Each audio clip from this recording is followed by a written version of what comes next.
Greetings, adventurers, and welcome back to Abnormal Voyages.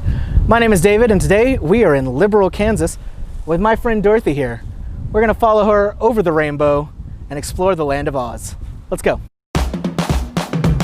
We're going to a place that you've never heard of before. It's Abnormal Voyages. You're gonna learn something new. We're gonna open new doors. It's Abnormal Voyages.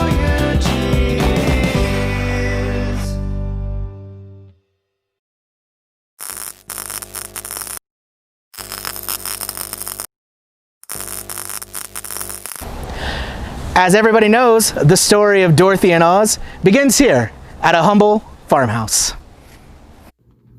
There are actually two major Wizard of Oz attractions we'll be exploring today, and the first is this one right here, Dorothy's House and the Land of Oz. Back in 1978, Max Zimmerman of Liberal, Kansas was attending a convention in California. Someone noticed on his name tag where he was from and said, "Oh, you're from Kansas. That's where Dorothy is from." And from that simple sentence, a seed of an idea was planted in Zimmerman's head. Max thought to himself, where exactly in Kansas was Dorothy from? And after a quick search, it became evident that the story never specified a city. So, why not Liberal? A fellow resident donated a house built in 1907, and soon a complete replica of Dorothy's house was a reality. The governor at the time, John Carlin, even declared the site as the official home of Dorothy Gale. A 5,000 square foot exhibit was also added to let guests travel through the famous Oz. Visitors are given a tour by a girl dressed as Dorothy herself and first shown around the home. From chamber pots to antique kitchen items, you truly get to see what life was like on the farm for someone in the time period that the story was written.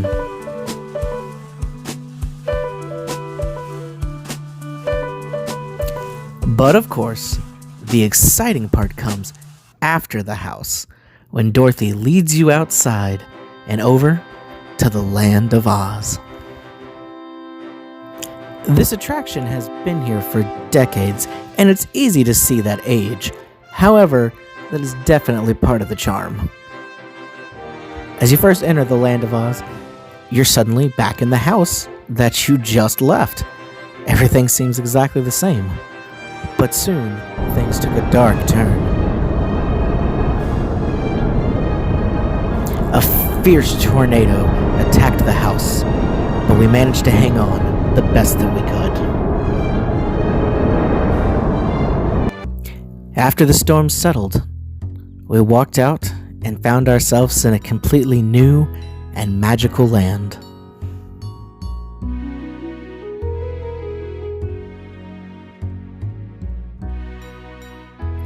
Glinda the Good Witch was here to welcome us to this wonderful world of Oz. There was also some munchkins walking around that you could see on the different screens. And of course, our house, which seemingly had landed on a witch.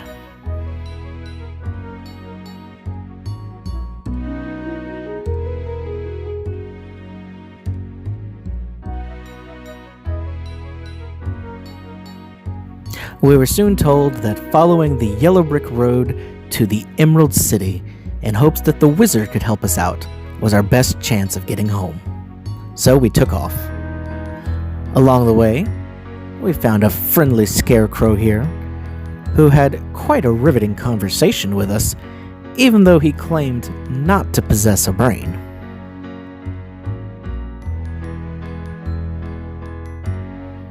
Continuing down our path deeper into the woods, we ran into a Tinman.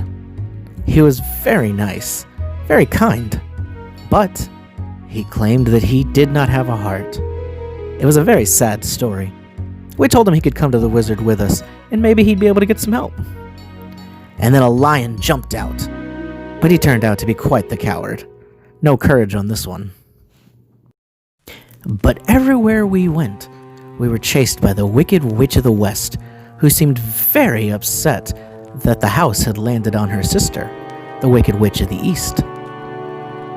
We found ourselves traveling to her castle in hopes of taking her broomstick to the wizard so that he would grant our request and get us all back home.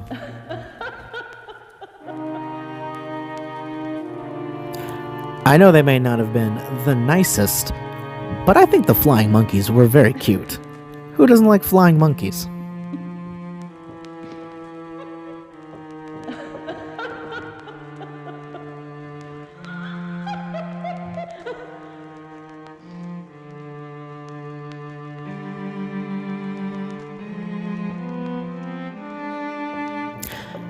After a quick nap in a poppy field, we had finally found ourselves at the Emerald City. It was time to go in and find the wizard so that hopefully he'd be able to help us out. This guy here seems like he was falling asleep at the job, huh? The city was very grand, and our friends decided that they needed to get spruced up before they saw the wizard.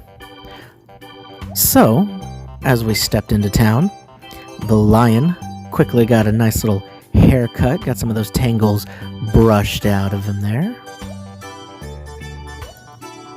Our friend the Tinman got shined up and had some spots buffed out.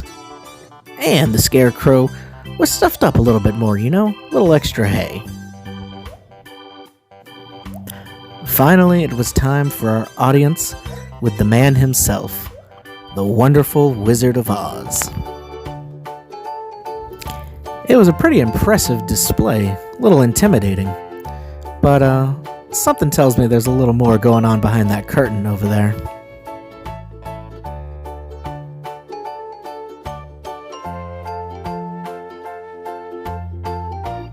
We didn't all have ruby red slippers to get us home, so the wizard offered us his very own hot air balloon. We gladly accepted it and found our way back to Liberal, Kansas. Quite the adventure. At the end, you get to see this house that was the actual one used in the tornado scene in The Wizard of Oz, and then a little model of Dorothy's house. There was also a display case filled with some amazing memorabilia from The Wizard of Oz. Throughout the years, there were different pieces of games, toys, whatever people could find and get their hands on. Wizard of Oz was a phenomenon that truly swept through the world.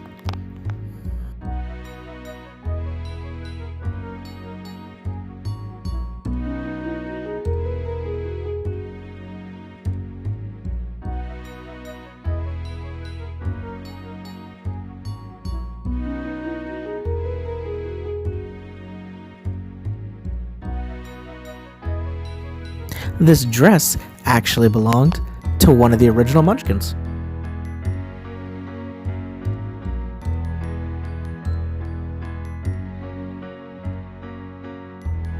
And this mail is Oz artifacts that they are still receiving and adding to the collection to this day. Another thing that I really enjoyed is in the corner they had a replica of what Frank L. Baum's desk may have looked like, the actual writer of The Wizard of Oz. Well, wasn't that interesting? I think we're going to follow the yellow brick road and find out a little bit more about the wonderful world of Oz. Tornadoes seem to be a very popular way to travel in Kansas, so we jumped on one to get to our next location. Here in the heart of Kansas in Womega, we have the one and only official Oz Museum. Inside there are hundreds of artifacts and tons of amazing things about the beloved story.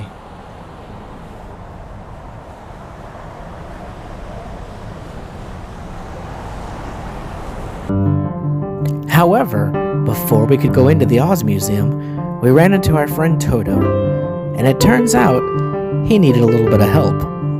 It seems he and his friends got separated, and he wanted to know if we could help him find them.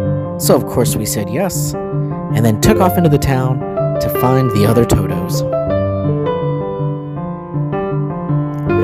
Very Fashion forward, this Toto, as you can see, is all about the shoes.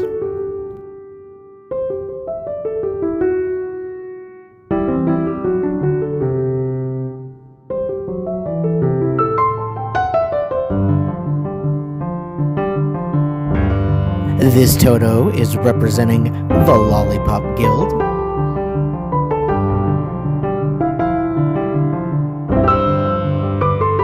And this Toto just wants to splash on in and go for a swim.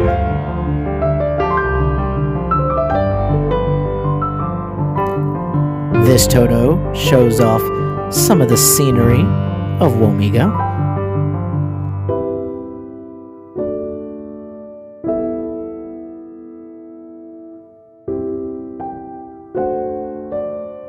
One Toto fell asleep in the poppy fields.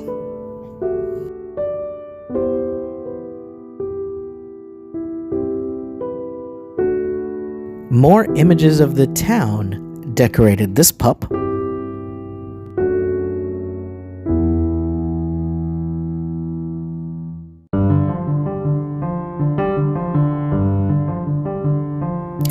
This Toto preferred tulips to poppies.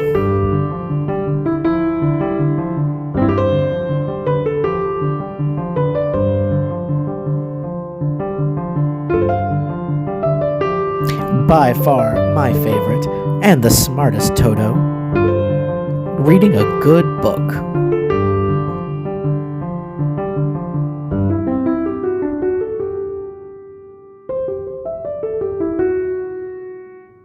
And the last Toto. Now with all the pups back together, it was time to head into the museum.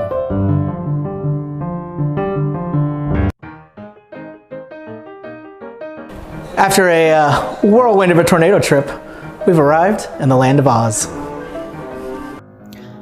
The Wizard of Oz movie was released in 1939, and the original book was published in 1900. The Oz Museum proudly honors and displays items involving all iterations of this magical story. L. Frank Baum, the author of the story, quickly had a hit on his hands when the first book was published. The Wonderful Wizard of Oz sold out its first printing of 10,000 copies within 2 weeks. By the time the novel hit the 6-month mark, 90,000 books had been sold. It would remain a bestseller for more than 2 years. The last Oz book, written by Baum, would be Glinda of Oz, published in 1920 after his death. Though The Wonderful Wizard of Oz is the big one that everyone knows and loves, there are actually a total of 14 books in the Oz saga, with an additional 26 official stories written by other authors after Baum. The iconic illustrations of the Oz story were done by William Wallace Dinslow. Originally, the publisher balked at paying the extra price of having the illustrations published in color. Baum and Dinslow felt so strongly that the pictures needed color that they pooled together their own money and paid for the extra cost themselves. I'd say that turned out to be the right choice. From the artifacts here, you can tell that the Oz story is one that reached people in all corners of the world. A lot of these books were in different languages from every country. This star is a signed replica of a star on the Hollywood Walk of Fame that was given to 7 of the surviving Munchkins in 2007. This is also actual costume pieces and signed photographs from the Munchkins themselves, who all populated the town where they famously told Dorothy, "Follow the yellow brick road." Many Munchkins have even visited this very museum.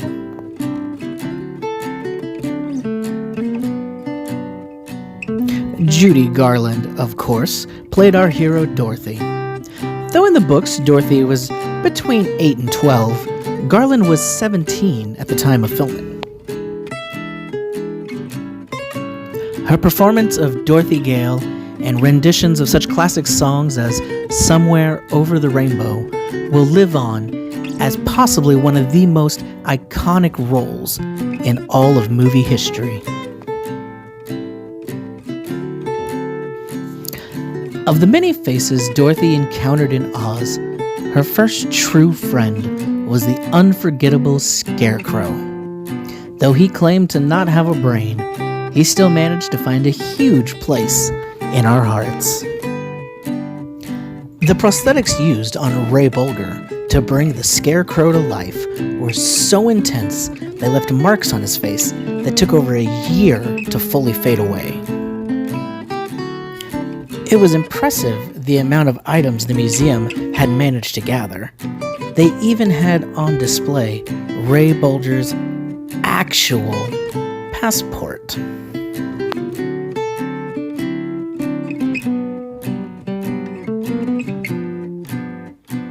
Here was more of the collection of just various pieces of media and publications that had gone out about the various actors and the wonderful movie that they had just all made together.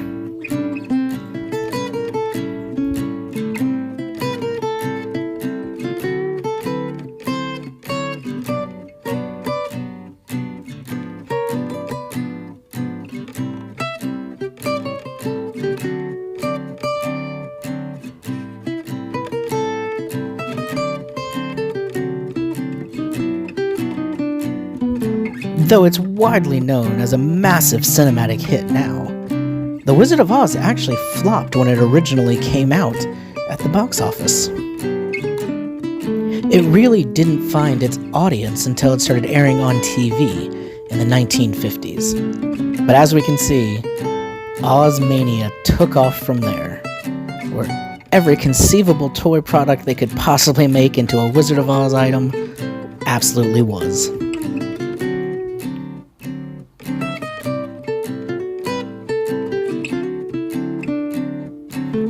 It's funny that The Wizard of Oz has become such a strong cultural cornerstone of our pop culture today. I wonder if back then they knew that they were making something that would eventually become such a massive thing to so many people.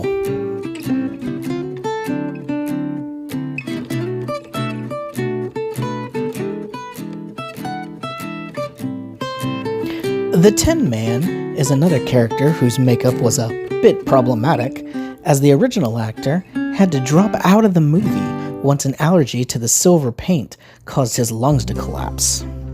The Cowardly Lion was also almost played by a different actor, as they originally considered having the role portrayed by an actual lion. They ended up just going with a lion costume that was made from actual lion skin. It ended up weighing over 100 pounds.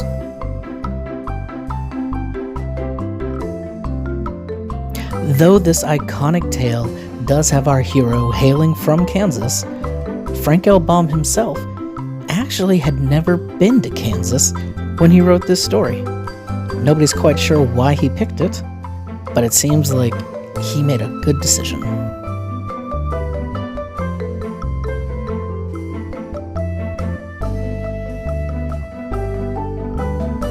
All over the world, in all different languages, everybody knows who you're talking about when you bring up Dorothy and her three friends in the Land of Oz.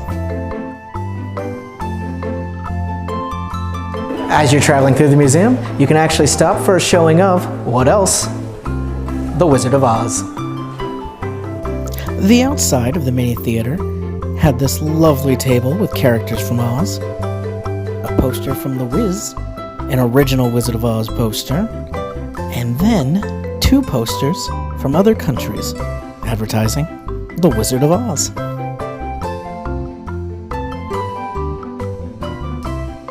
To give you that real, authentic Chinese theater feeling, they even had a little area right outside the doors where guests who had come and visited that were in the movie were able to put their handprints and shoe prints and leave their names here for all who come for centuries can see them.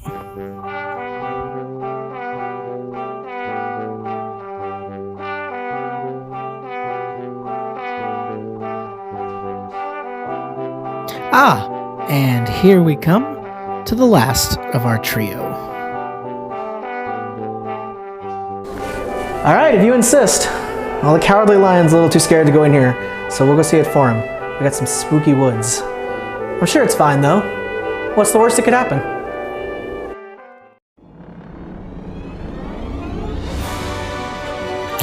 The Wicked Witch of the West was actually never intended to be a major role. She was more of a minor role that sort of showed up closer to the end. However, the movie expanded on this and made her a much more significant role. So much so that several of her film scenes actually didn't make it into the movie because they decided that they would be too scary for children. Margaret Hamilton, who played the Wicked Witch of the West, actually had a pretty rough time on set. Besides having several of her scenes cut, the makeup used to turn her green had copper in it, which was potentially fatal if ingested. So, while on set in makeup, she couldn't eat anything and could barely even drink water. On top of that, she actually caught on fire one day during shooting and had to spend almost 2 months healing before she was able to return to filming.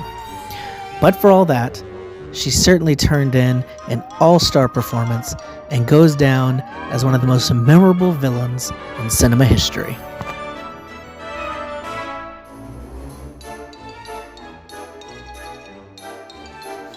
Like I said before, who doesn't love flying monkeys? Even though they weren't seen all that often in the movie, these lovable creatures are something that everybody remembers.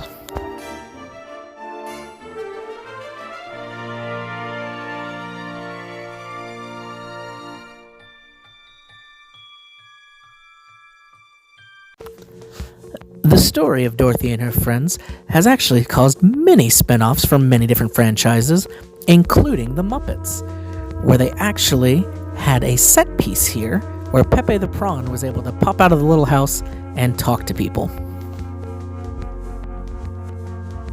And I know a lot of people are big fans of Return to Oz, a sort of sequel that was put out by the Walt Disney Company. I've never actually seen this one myself, but I've heard it's very good, but it's got kind of like a creepy vibe to it. Gotta check it out sometime.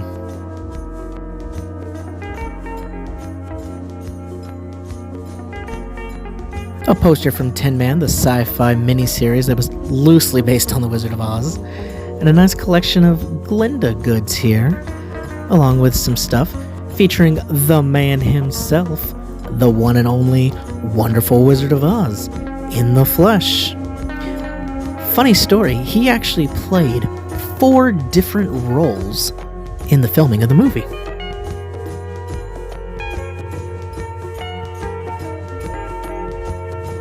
This art piece was gorgeous. Probably took somebody a lot of time to make that.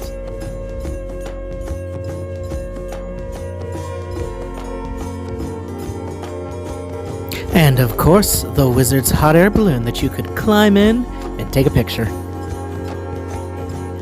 As I said, the Oz story has spawned many different versions, including some wonderful versions on stage. These are 2 great Broadway shows. Highly suggest both of them if you haven't seen them, but Wicked in particular, probably the best show that I have ever seen on stage. It is stunning. Oz, the Great and Powerful, came out from Disney just a few years ago and is kind of a prequel story that shows a little bit more about the wizard and his journey to Oz for the first time and kind of the misadventures that he gets into before Dorothy and her friends all get there.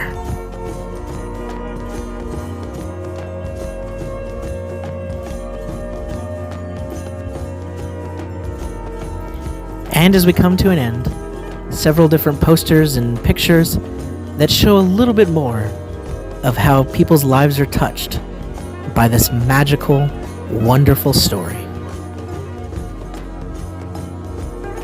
When I was young, I longed to write a great novel that should win me fame. Now that I'm getting old, my first book is written to amuse children. For aside from my evident inability to do anything great, I have learned to regard fame as a will-o'-wisp which, when caught, is not worth the possession. But to please a child is a sweet and lovely thing that warms one's heart and brings its own reward. I hope my book will succeed in that way. that children will like it. L. Frank Baum. One of the most eye-catching pieces is actually here in the gift shop. This was made to celebrate the 50th anniversary of the re-release of the films. And particularly awesome, we have the signature here of the original author Frank L. Baum's great-great-grandson.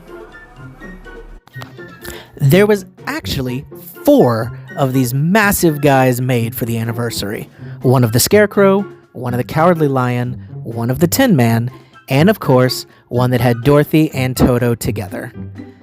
They were at the movie theater for the 50th anniversary, but since then have disappeared. Nobody seems to know where the other 3 are, and this one is the only one that we know of that's on display for the public. But man, does he look great or what? This is one of the coolest artifacts I think I've ever seen in any of my voyages this far. I was very glad to be able to see it.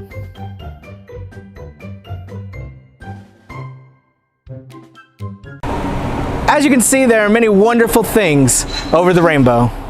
Well, now we're at the Yellow Brick Road, so I think it's time we find our next voyage. My name is David. This has been Abnormal Voyages. Thanks for tagging along. We'll see you in the Emerald City.